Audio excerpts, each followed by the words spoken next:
ये है दिल्ली में जमा हो रहा कचरा। आपने सुना होगा दिल्ली में कचरे का पहाड़ है, यही है। सारा कचरा यहां पर आ रहा है, लेकिन इस कचरे को कम किया जा रहा है। और सिर्फ इस कचरे को कम नहीं किया जा रहा है, मैं आपको बताऊंगा दिल्ली में एक और समस्या है। कचरा तो कचरा, यमुना नदी की गंदगी।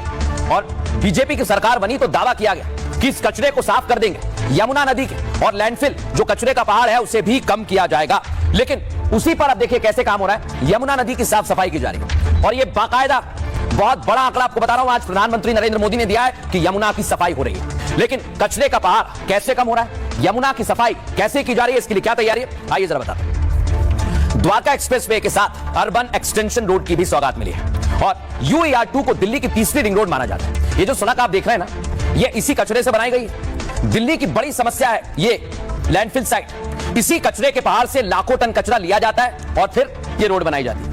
दिल्ली को ट्रैफिक के साथ गंदगी से भी राहत दिलाने की तैयारी है। दिल्ली में जब बीजेपी की सरकार बनी, हर महीने कूड़े के पहाड़ की निगरानी की जा रही है। दावा यह है इस लैंडफिल साइट के चारों तरफ बांस के पौधे लगाए जाएंगे और इसे ढका जाएगा। दिल्ली सरकार का मकसद है कि यहां पर 56,000 बांस के पौधे लगाए जाएंगे, क्योंकि बांस के पेड़ 30% ज्यादा ऑक्सीजन देते हैं और इससे दिल्ली को प्रदूषण से मुक्ति मिलेगी। वायु प्रदूषण के साथ जल प्रदूषण पर भी बीजेपी सरकार का खास फोकस है। यमुना की सफाई के नाम पर दिल्ली में बीजेपी की सरकार बनी और यमुना अब तक 16 लाख मीट्रिक टन गाद वहां से निकाला गया है, जिससे ग्रीन दिल्ली, क्लीन दिल्ली के मंत्र को और मजबूती मिल रही है।